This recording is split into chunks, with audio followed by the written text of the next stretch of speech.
Assalamualaikum. My dear friend, how are you? I will hope you will all find with the blessing of Allah Almighty.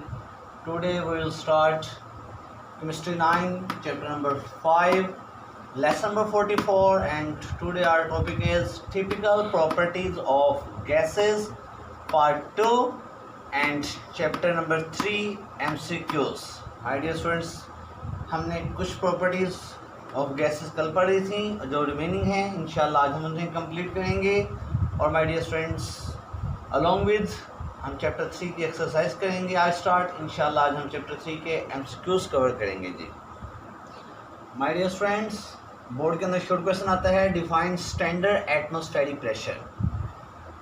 Just इसको define करना होता है और साथ में इसके कुछ रिलेशन हैं उनको हमने आपस में प्रूव करना होता है। डेफिनेशन देखिए जी, स्टैंडर्ड एटमॉस्फेरिक प्रेशर क्या होता है? The pressure exerted by a mercury column of 760 millimetre height at sea level. My dear student, 760 millimetre of mercury, ये मैंने एक कॉलम बनाया है। देखिए ये कॉलम है, जिस कॉलम के अंदर मैंने 760 मिलीमीटर ऑफ मर्करी को एंटर किया है। 760 मिलीमीटर मर्करी की जो हाइट है वो सी लेवल के ऊपर, एट सी लेवल, समुद्र के लेवल के ऊपर जो प्रेशर एक्सर्ट करती है उस प्रेशर को कहते हैं standard atmospheric pressure. My dear student, it is the pressure exerted by the atmosphere at the sea level. ये वो प्रेशर होता है जो कि एटमॉस्फेयर सी लेवल के ऊपर एक्सर्ट करती है। ठीक है जी, it is the pressure exerted by the atmosphere at the sea level, और ये प्रेशर सफिशिएंट होता है 760 मिलीमीटर ऑफ मर्करी को सपोर्ट करने के लिए एट द सी लेवल।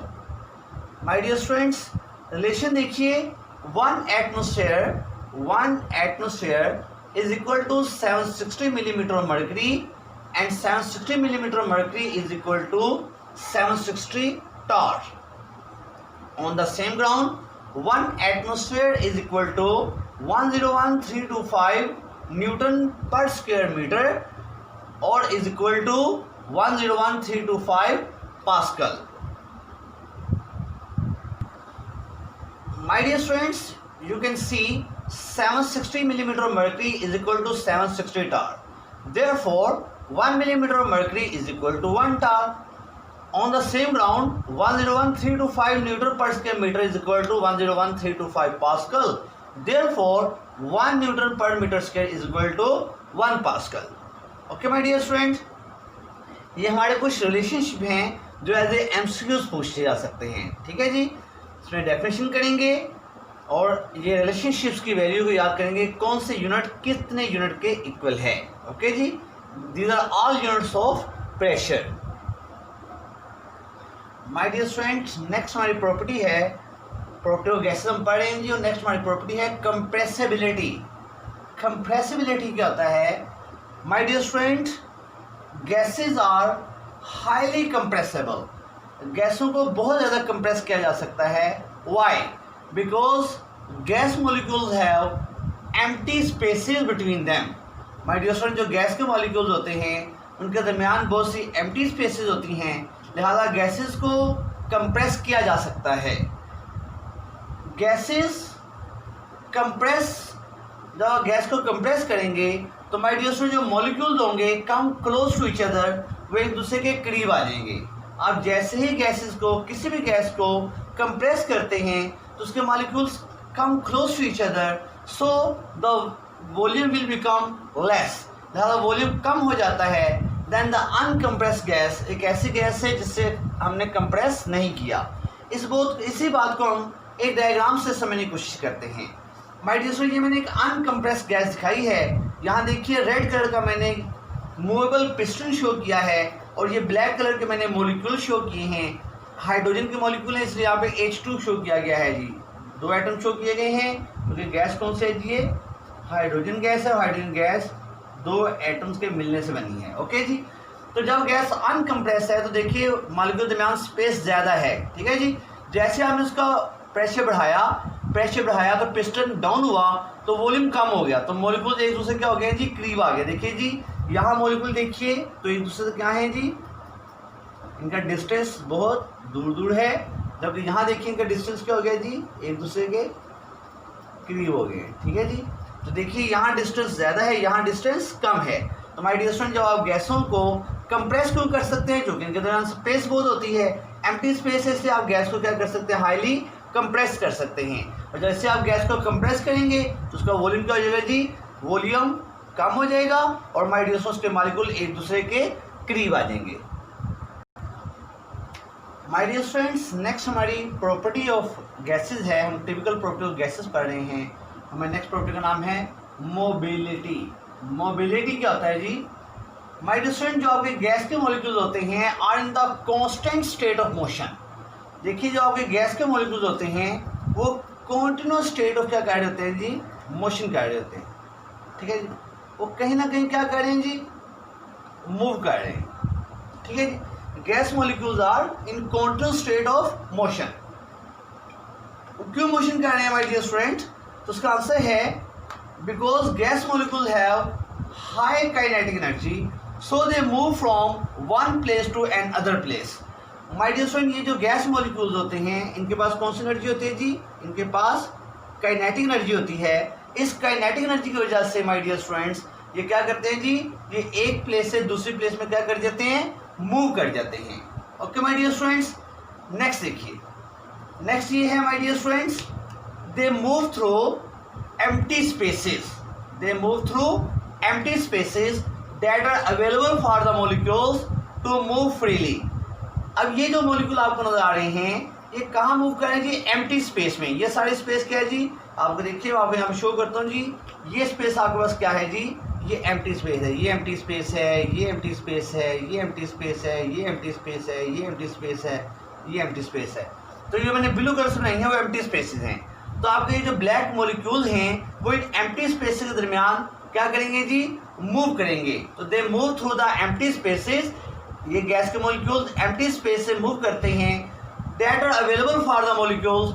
ये एम्प्टी स्पेसेस जो मैंने ब्लू कलर से सर्कल बनाए हैं, ये एम्प्टी स्पेसेस अवेलेबल हैं मॉलिक्यूल्स के लिए टू मूव फ्रीली, कि ये ब्लैक मॉलिक्यूल जो हैं वो फ्रीली मूव करें इन ब्लू स्पेसेस के अंदर जो कि अवेलेबल है for this molecules. My dear students, इस मोबिलिटी से या रैंडम मोशन से होता क्या है, माय डियर स्टूडेंट्स देखिएगा, दिस मोबिलिटी और random motion result in the mixing of gas molecules to form a homogeneous mixture. My dear student, जब ये गैस के मॉलिक्यूल्स रैंडम मोशन करते हैं या जब ये मोबिलिटी की प्रॉपर्टी शो करते हैं तो माय डियर स्टूडेंट्स ये सारे आपस में मिक्स हो जाते हैं और मिक्स होकर कौन सा सोल्यूशन बना देते हैं जी, होमोजेनियस मिक्सचर बना देते हैं, ठीक है जी। कौन सा मिक्सचर बना देते हैं, होमोजेनियस मिक्सचर बना देते हैं। So this is the property of mobility. अब हम एक और प्रॉपर्टी पढ़ेंगे जिसका नाम है density of gases. My dear student, density of gases हमारा नेक्स्ट स्मॉल प्रॉपर्टी है जी, छोटी सी प्रॉपर्टी है, बहुत इंपॉर्टेंट है बोर्ड के लिहाज से। Gases have low density, gases की डेंसिटी लो होती है than liquid and solids. My dear student याद रखिएगा, गैसों की डेंसिटी, जो गैसेस होती हैं उनकी डेंसिटी लिक्विड और सॉलिड से लेस होती है। क्यों, वाई? दो रीजन है my dear students, due to low mass and more volume. Low mass और मोर वॉल्यूम की वजह से गैस की डेंसिटी हमेशा क्या हो जाएगी, लेस होगी लिक्विड और सॉलिड से। माय डियर बहुत इंपॉर्टेंट एमसीक्यूज हैं जी दो। देखिए जी, गैस की डेंसिटी को ग्राम पर क्यूबिक डेसीमीटर से रिप्रेजेंट करते हैं, जबकि लिक्विड और सॉलिड की डेंसिटी को ग्राम पर क्यूबिक सेंटीमीटर से रिप्रेजेंट करते हैं। ये माय डियर स्टूडेंट एमसीक्यूज भी बहुत इंपॉर्टेंट है। नेक्स्ट देखिए my dear student, liquids and solids thousands times ज़्यादा डेंसर होते हैं गैस से। लिक्विड और सॉलिड्स 1000 टाइम्स ज़्यादा डेंसर होते हैं देन गैसेस, गैस से। My dear student, density of gas को इंक्रीज किया जा सकता है बाय कूलिंग, ठंडा करके, बिकॉज जब आप उसको कूल करेंगे तो माय डियर स्टूडेंट उसका वॉल्यूम डिक्रीज हो जाएगा, और जब वॉल्यूम डिक्रीज होगा तो my dear student of course जैसे ही वॉल्यूम उसका डिक्रीज होगा तो उसकी डेंसिटी क्या हो जाएगी माय डियर स्टूडेंट, इंक्रीज हो जाएगी। एक एग्जांपल है जी, at normal pressure, at normal atmospheric pressure के ऊपर density of oxygen gas 1.4 gram per cubic decimetre होती है जब टेम्परेचर 20 डिग्री सेल्सियस होता है।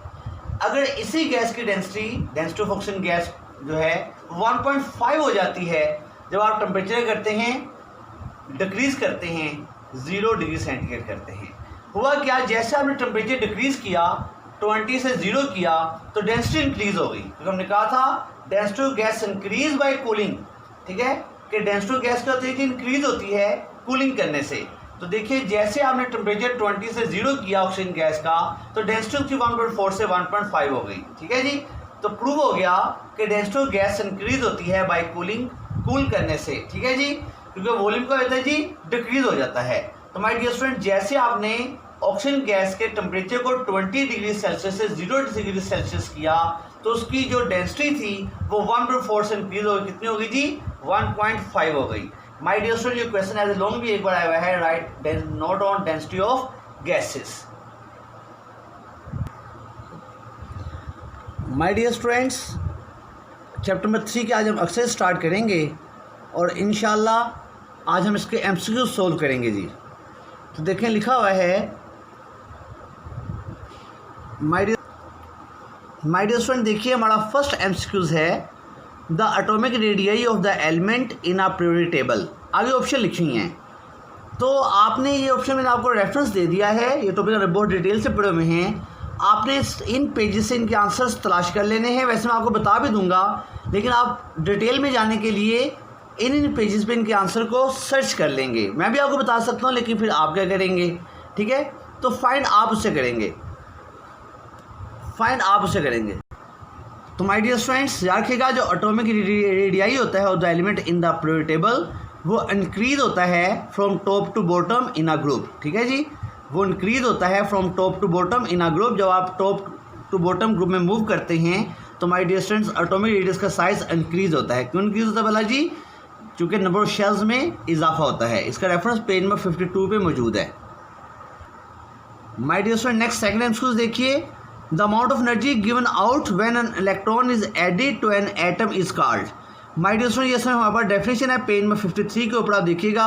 ये इलेक्ट्रॉन एफिनिटी की डेफिनेशन होती है कि अमाउंट ऑफ एनर्जी जो कि रिलीज होती है, गिवन आउट या रिलीज एक ही बात होती है, एमिट एक ही बात होती है जी। जब एक इलेक्ट्रॉन को ऐड करते हैं एटम में तो एनर्जी जो रिलीज होती है या एमिट होती है, जो गिवन आउट होते हैं, उसे क्या कहते हैं जी, इलेक्ट्रॉन एफिनिटी कहते हैं। आंसर आप पेज नंबर 53 पे तलाश भी कर सकते हैं। My dear student, third MCQ हमारा Mendeleev's periodic table was based upon the, ये मैंने आपको छोटा टॉपिक पढ़ाया था, एक definition, property of the elements are periodic function of their atomic masses. ये मेंडलीव पीरियोडिक टेबल के अंदर लिखा हुआ था जी। मेंडलीव पीरियोडिक टेबल जो है एटॉमिक मैसेज पे डिपेंड करता है। पेज नंबर 45 पे आप इस स्टेटमेंट को देख भी सकेंगे जी, इन्वर्टेड कॉमास के अंदर लिखी हुई है। Next my dear friends, number 4 पे देखिए, long form of periodic table is constructed on the basis of. My dear याद रखिएगा, जो long form of periodic table है वो एटॉमिक नंबर की बेस के ऊपर कंस्ट्रक्ट किया गया है। ये रेफरेंस पेज नंबर 47 पे आप तलाश भी कर सकते हैं। नेक्स्ट आंसर देखिए, fourth and fifth period of the long form of periods table are called. My dear याद रखिएगा, फर्स्ट पीरियड को शॉर्ट पीरियड कहते हैं, सेकंड और थर्ड को नॉर्मल पीरियड कहते हैं, जबकि फोर्थ एंड फिफ्थ को लॉन्ग पीरियड्स कहते हैं। ओके जी, लिहाजा पेज नंबर 50 पे इसका आंसर टेबल में लिखा हुआ है जी, लॉन्ग पीरियड्स कहते हैं फोर्थ और फिफ्थ पीरियड को। नेक्स्ट एमसीक्यू नंबर 6 देखिए, which one of the following halogen has lowest electronegativity. कौन से हैलोजन्स की इलेक्ट्रोनेगेटिविटी सबसे कम होती है। तो माय डियर याद रखिएगा, पेज नंबर 55 पे मेंशन है कि आयोडीन की इलेक्ट्रोनेगेटिविटी सबसे कम होती है। ये टेबल बना होगा, वहाँ से आप देख सकते हैं पेज नंबर 55 पे। ठीक है जी, और my dear friends, page number 51 पे एमसीक्यू नंबर 7 का आंसर मिलेगा जी, अलोंग द पीरियड, जब आप पीरियड के अंदर मूव करते हैं, which one of the following decrease, तो कौन सी प्रॉपर्टी डिक्रीज हो। याद रखिएगा जी, इन 4 प्रॉपर्टी में से सिर्फ एटॉमिक रेडियस है कि जब हम पीरियड के अंदर लेफ्ट राइट मूव करते हैं तो एटॉमिक रेडियस की प्रॉपर्टी माय डियर स्टूडेंट्स क्या होती है, डिक्रीज होती है। ये बात आप पेज नंबर 51 के ऊपर फाइंड भी कर सकते हैं, तलाश भी कर सकते हैं, देख भी सकते हैं। My dear next MCQ number 8 देखिए, ट्रांजिशन एलिमेंट्स आर। याद रखिएगा, ट्रांजिशन एलिमेंट्स जो होते हैं ना वो गैसेज होते हैं, ना वो नॉन मेटल्स होते हैं, ना वो मेटलाइड्स होते हैं, बल्कि वो मेटल्स होते हैं। पेज नंबर 48 में लिखा भी हुआ है ट्रांजिशन डेफिनेशन में ऑल मेटल्स, ठीक है जी। तो सारे के सारे ट्रांजिशन एलिमेंट्स क्या होते हैं जी, मेटल्स होते हैं। पेज नंबर 48 पे आपको फाइंड भी कर सकते हैं। अब ये जो एमसीक्यू नंबर 9 और 10 है, इसे बड़े ध्यान से समझना आपने। सो कह रहा है mark the incorrect statement about the ionisation energy, कि आयोनाइजेशन एनर्जी के बारे में 3 स्टेटमेंट यहाँ पे ठीक लिखी हुई हैं। एक स्टेटमेंट फॉल्स है, करेक्ट नहीं है, इनकरेक्ट है, उस स्टेटमेंट को आपने फाइंड करना है। तो माय डियर याद रखिएगा, जो आयोनाइजेशन एनर्जी होती है वो पीरियड के अंदर डिक्रीज नहीं होती बल्कि इंक्रीज होती है। तो ये स्टेटमेंट जो है फॉल्स लिखी हुई है। आप इसकी राइट स्टेटमेंट पेज नंबर 53 पे देखेंगे कि पेज नंबर 53 पे आयोनाइजेशन एनर्जी में लिखा होगा कि it increase in a period, लिहाजा चूंकि यहाँ पे डिक्रीज लिखा हुआ है तो ये स्टेटमेंट यहाँ पे बुक के लिहाज से क्या है जी, गलत है। तो उसे क्या है, इनकरेक्ट स्टेटमेंट बताइए आयोनाइजेशन एनर्जी के बारे में। बाकी तीनों स्टेटमेंट्स बिल्कुल ठीक हैं आयोनाइजेशन एनर्जी के बारे में। इसका यूनिट किलो जूल पर मोल होता है, ठीक है जी। इसमें एनर्जी एब्जॉर्ब होती है और माय डियर स्टूडेंट्स ये डिक्रीज होता है ग्रुप के अंदर, ठीक है जी। जबकि पीरियड के अंदर ये डिक्रीज नहीं होता बल्कि पीरियड में ये इंक्रीज होता है। ऐसे ही on the same ground MCQ number 10 है, बिल्कुल सेम पॉइंट्स लिखा हुआ है जी और सेम ही आंसर है इसका भी। कहता है point out the incorrect statement about the electron affinity. तो इलेक्ट्रॉनफिनिटी के बारे में पेज नंबर 54 पे लिखा हुआ है कि माय डियर स्टूडेंट ये पीरियड के अंदर डिक्रीज नहीं होती बल्कि ये पीरियड के अंदर इंक्रीज होती है, लिहाजा ये फॉल्स स्टेटमेंट लिखी गई है, ये इनकरेक्ट स्टेटमेंट है। तो उसने कहा था इनकरेक्ट स्टेटमेंट को अंडरलाइन कीजिए, तो हम इनकरेक्ट स्टेटमेंट को करेंगे जी, टिक कर देंगे। ओके माय डियर स्टूडेंट्स, इसके आंसर राइट आंसर आप इसका पेज नंबर 54 पे देखेंगे, वहाँ लिखा हुआ है कि इलेक्ट्रॉनफिनिटी जो है वो पीरियड के अंदर इंक्रीज होती है। पता चला कि ये स्टेटमेंट यहाँ पे इनकरेक्ट है। तो इनकरेक्ट स्टेटमेंट को आपने एमसीक्यू नंबर 9 और 10 में आपने किसको निशान लगाना है जी, इनकरेक्ट स्टेटमेंट को, राइट को नहीं लगाना, क्योंकि ये तीनों राइट ऑप्शन हैं, ठीक है जी। ए, बी और डी ये इलेक्ट्रॉनफिनिटी के बारे में राइट ऑप्शन है। यूनिट किलो जूल पर मोल होता है और इसमें एनर्जी रिलीज होती है और इस ये डिक्रीज होती है जी ग्रुप के अंदर, लेकिन ये पीरियड के अंदर डिक्रीज नहीं होती, पीरियड के अंदर ये इंक्रीज होती है, लिहाजा ये स्टेटमेंट इनकरेक्ट है, इसको आप टिक कर लेंगे। माय डियर स्टूडेंट, मुझे उम्मीद है कि ये तमाम एमसीक्यूज आपको बड़े अच्छे तरीके से समझ लग गए होंगे। मैंने 7वें पेज के रेफरेंस भी दिए हैं, आप वहाँ से इनके आंसर को फाइंड कर सकते हैं, ठीक है। जब मैं आपको टास्क ऑफ द डे बताता हूँ जी। My dear student, task of today आज क्या करेंगे जी, आप डिफाइन स्टैंडर्ड एटमॉस्फेरिक प्रेशर करेंगे जी, बहुत इंपॉर्टेंट क्वेश्चन है शॉर्ट के लिहाज से। और साथ में ना इसके इंटर रिलेशनशिप मैंने बताए थे, इसके इनके डिफरेंट यूनिट्स के एज एमसीक्यूज आ सकते हैं जी। वो कंप्रेसिबिलिटी की प्रॉपर्टी एज ए शॉर्ट आ सकती है, मोबिलिटी की प्रॉपर्टी एज ए शॉर्ट आ सकती है, डेंसिटी ऑफ गैसेस का क्वेश्चन एज ए लॉन्ग भी आ सकता है, एज ए शॉर्ट भी आ सकता है। इसके अंदर डेंसिटी पूछ भी सकता है जी ऑक्सीजन की केस, बताइए 0 पे कितनी है और 20 डिग्री सेल्सियस पे कितनी है। और चैप्टर 3 के एमसीक्यूज मैंने आपको करवाए हैं, ठीक है, जिनके आंसर्स को आप मजीद कंफर्मेशन के लिए, अपनी सेटिस्फेक्शन के लिए, अपने कॉन्सेप्ट्स को मजीद इंप्रूव करने के लिए माय डियर स्टूडेंट्स रेफरेंस जो मैंने आपको पेजेस के दिए हैं वहाँ से आप इसको खुद रीड भी कर सकते हैं ताकि आप कॉन्सेप्ट मजीद स्ट्रॉन्ग हो जाए, ठीक है जी। अपना ख्याल रखिएगा, इंशाल्लाह कल मुलाकात होगी। अस्सलामु अलैकुम।